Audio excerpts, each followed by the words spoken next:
All right. Well, we are here with Dan Fraga and his son Harrison. It's good to see you both. Thank you. My name is David Holden, and I am a fan, and I am the facilitator for this conversation. Yeah, and you hooked me up with Avengers Annual 10. Yes. And it's in my studio, and I see it every day. Right on, right on. Appreciate that.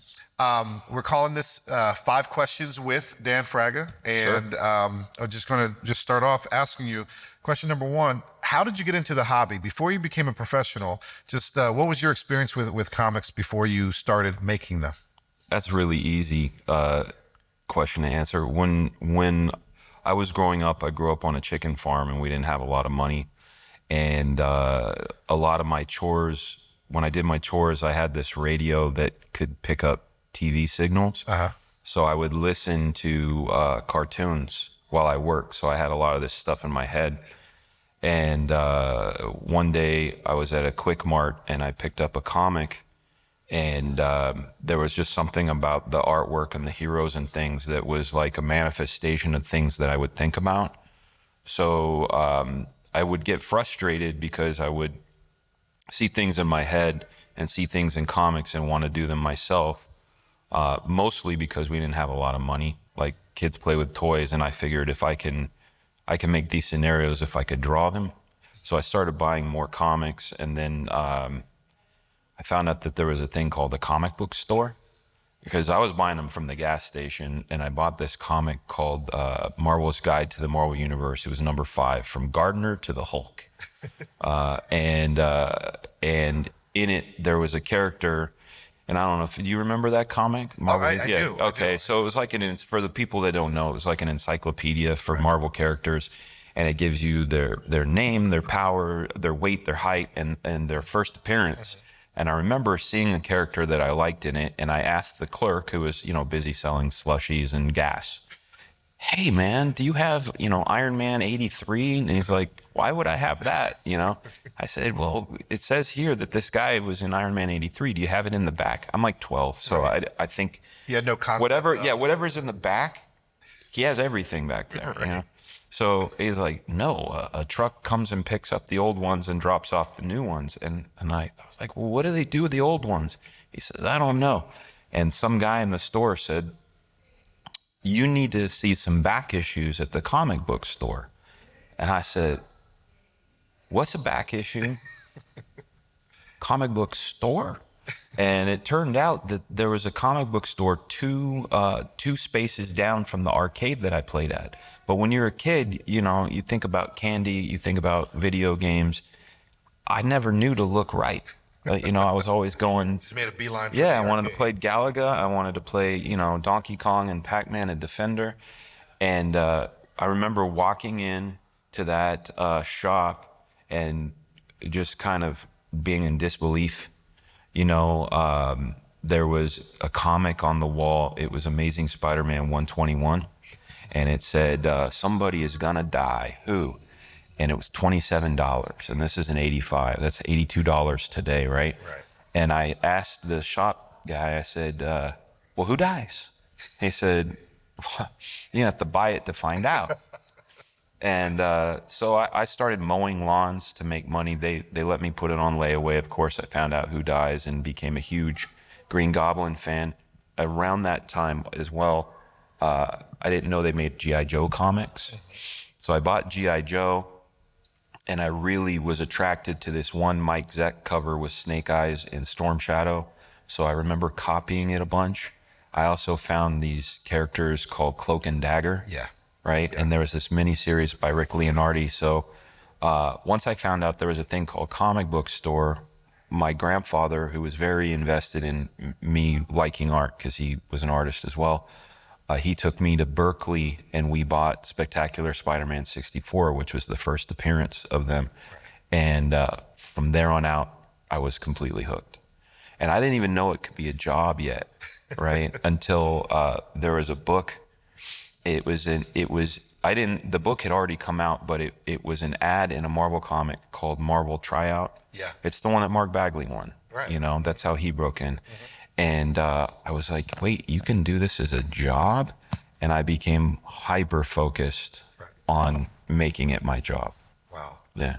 Wow, that's amazing. I do remember that that Marvel Guide to the Universe, and I think I had the whole collection. I don't know where it is right now, Yeah. but it was just fascinating because you could then learn about a character and then do a deep dive and figure out a little bit more. So Yeah. so that was I had a similar experience there. And cool covers too. The what was it? There were 12, and then there was like an addendum of dead people. Right. And if you put them all together, it was like the entire Marvel universe marching across the thing. It was like John Byrne and Joe Rubenstein or something. It was really cool. Wow.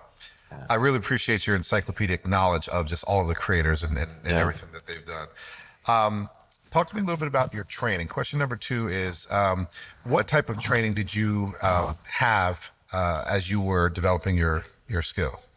I was very lucky in that I had my grandfather, who was more of a traditionalist. He took the famous artist art school, and he used to teach this continuation school. He taught this out of this book called Drawing on the Right Side of the Brain, or Drawing from the Right Side of the Brain, by Dr. Betty Edwards, and it taught you less about how to draw, but more of how to see. So I had that. He also gave me a copy of a book called Figure Drawing for All of Its Worth, which was really just teaching you how to understand the figure. And of course, the one that I give everybody, I have 58 copies of this book at home. And that's not hyperbole. I have 58 copies of How to Draw Comics the Marvel Way. And that book basically gives you all you need to know. I do believe it needs some annotation and a little bit of updating for people to have a full understanding. But everything was self-taught from books. I didn't go to art school. I did have some fierce competition in high school when I was in my freshman art class. Within 2 weeks, they moved me to the advanced art class, which was all seniors. And that's where one of the first times I got my ass handed to me, because these seniors were drawing at least 2, Toby Calhoun and Don Stutrud. They were drawing this more kind of high intensity, higher testosterone power stuff, where mine was sort of more nuanced. And I'd never heard of John Byrne before, or Frank Frazetta.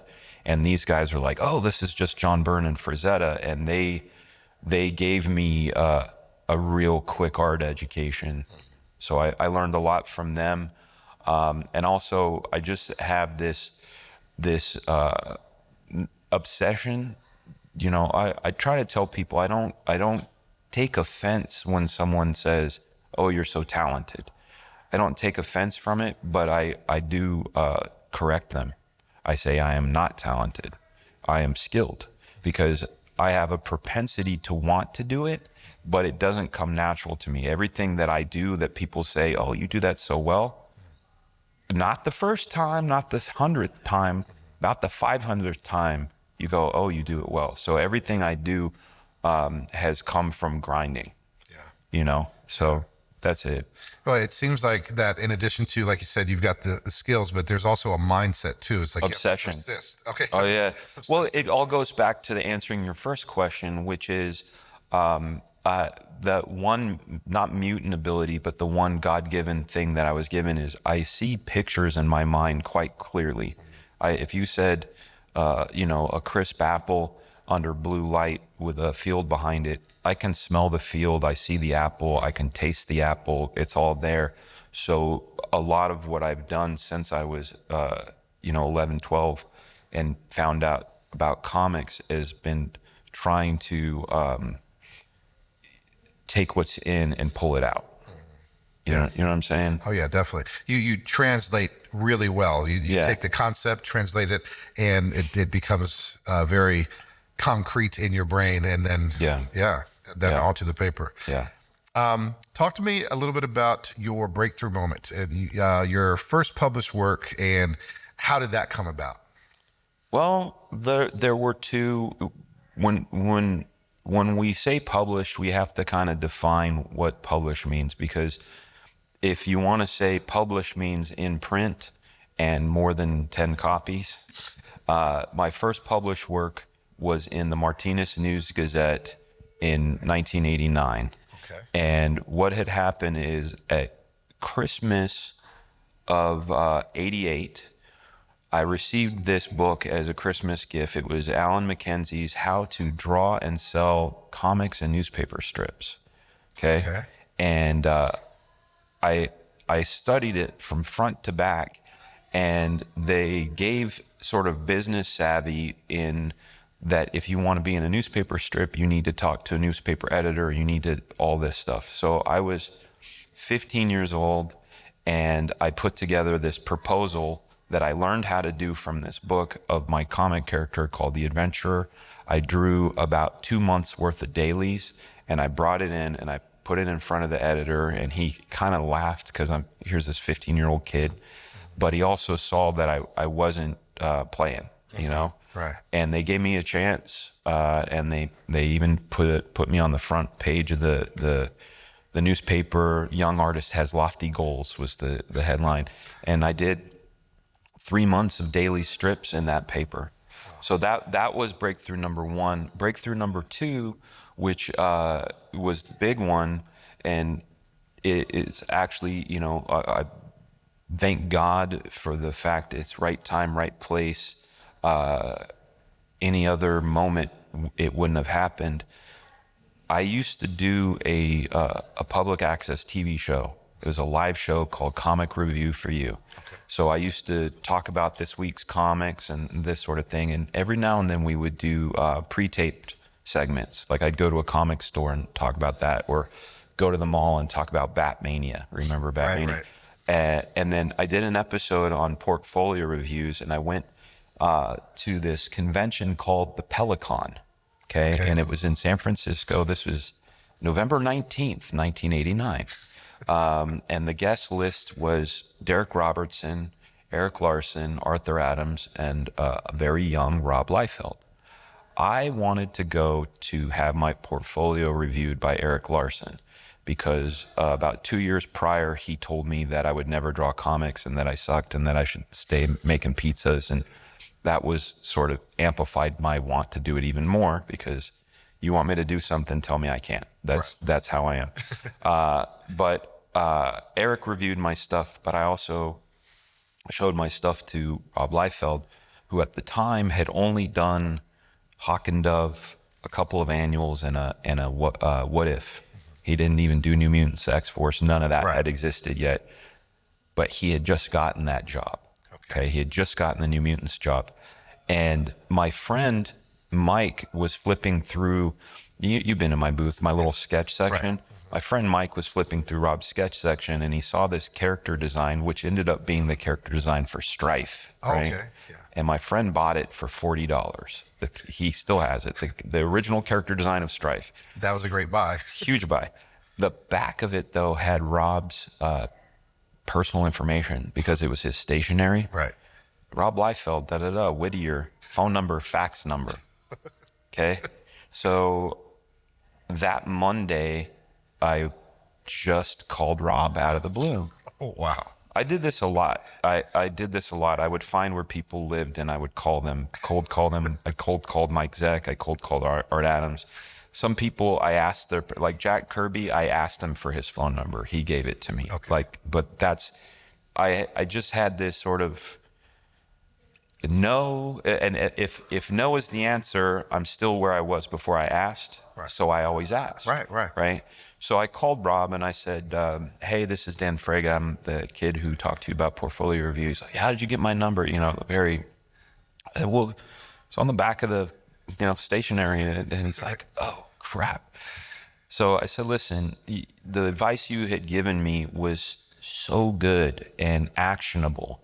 A lot of times when people get a portfolio review, it's almost canned responses, like a soundboard. Right. Work from life, practice composition, study the greats, okay, but that's not actionable. It's like catchphrases.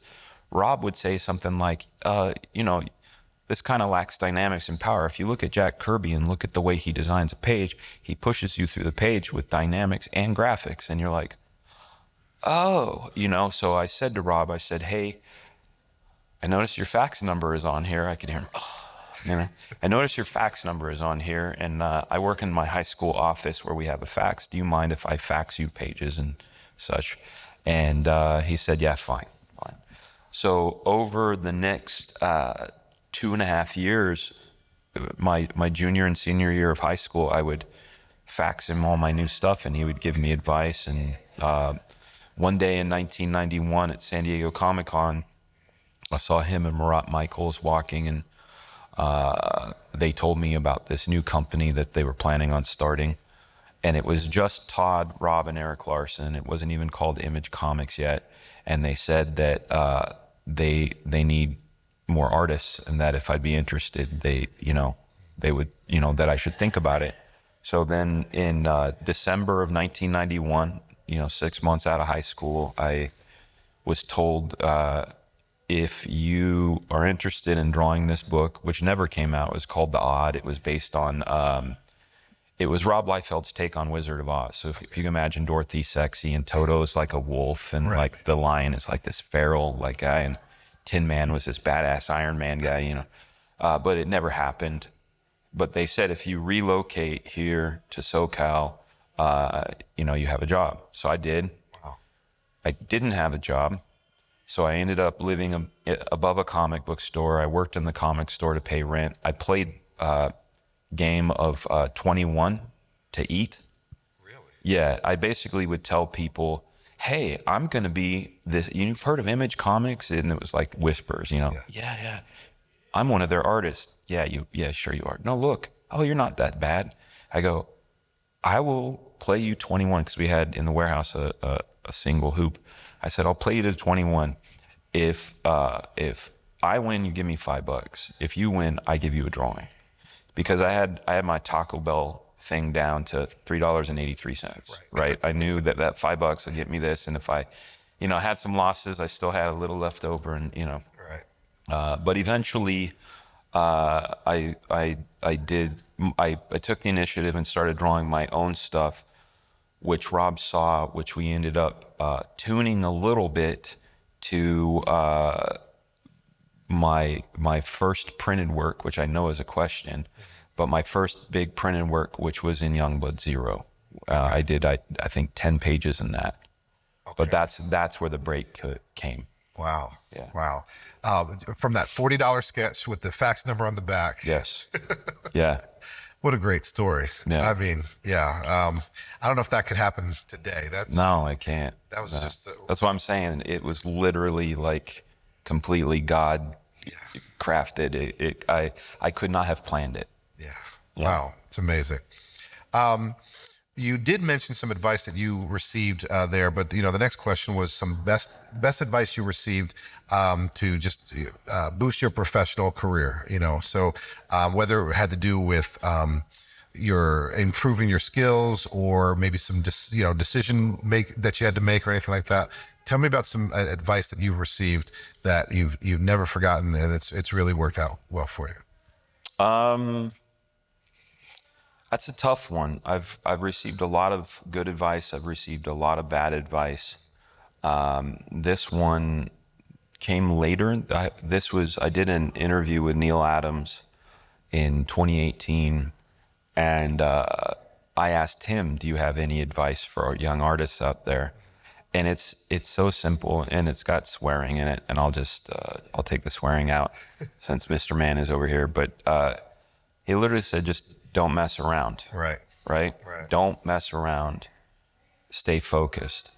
And what I would say to anybody taking that advice, because my translation of that is, it's okay to be influenced by people, because I love Frank Frazetta, and it's an easy trap to get into, to be like, well, I want to push my style to be as good as Frank, right?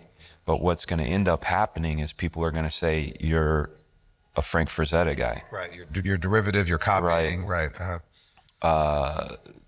What I would say to anybody is, trust your gut and stay the course, because eventually the truth will come out of you. You know what I'm saying?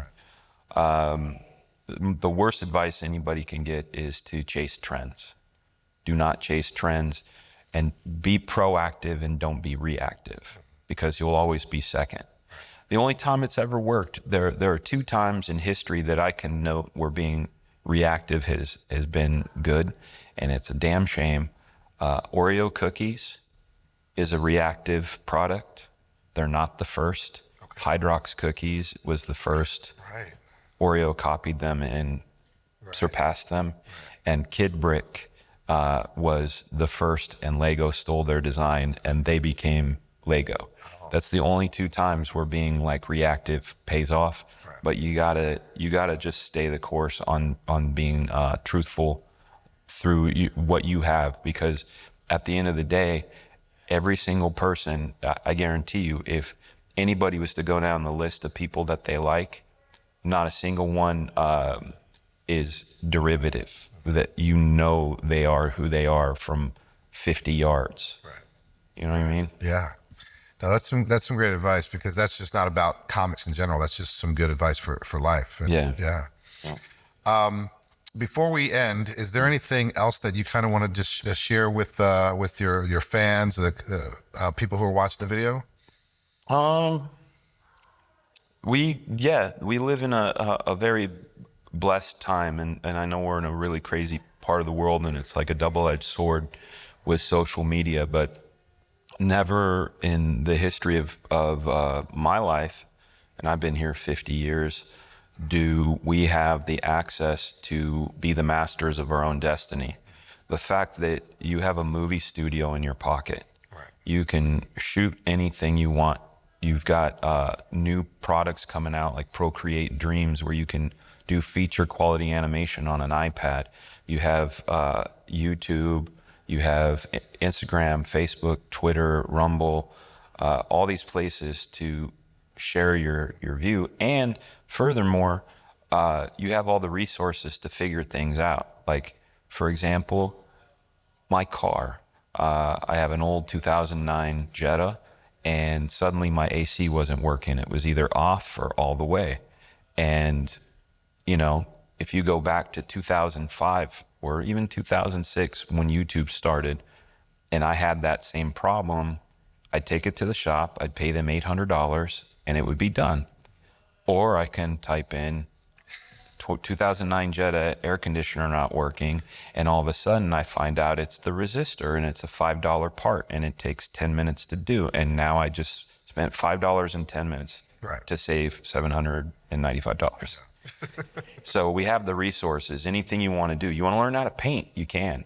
You want to learn how to digitally paint, you can. It's a wonderful time. So I say to anybody that if you can see it and you believe it, you absolutely can achieve it. And I know that sounds like that motivational mumbo jumbo, but we literally have everything at our fingertips for free. For free. And if it's something that you want to do, you have the ability. If 16-year-old Dan Fraga had YouTube, right? You know what I'm saying? Yeah. Right on. Harrison, anything you want to say? You want to just give a shout out to your dad, or anything you want to mention to the fans? No. Not really. He has a comic book called Timmy. Yeah. Yeah. Right on. It's a stick man named Timmy. Man named Timmy? He sells them at school. All right. Yeah. Well, I look forward to seeing it later today. Yeah. I didn't bring any. Okay. well, no worries. Well, I will tell you this. I love how supportive you are of your dad, and I love how supportive he is of you. So I think you guys are a great team. Dan Fraga, thank you very much for your time today. Really appreciate it. Pleasure. Okay. Yeah. Thanks for everybody being here.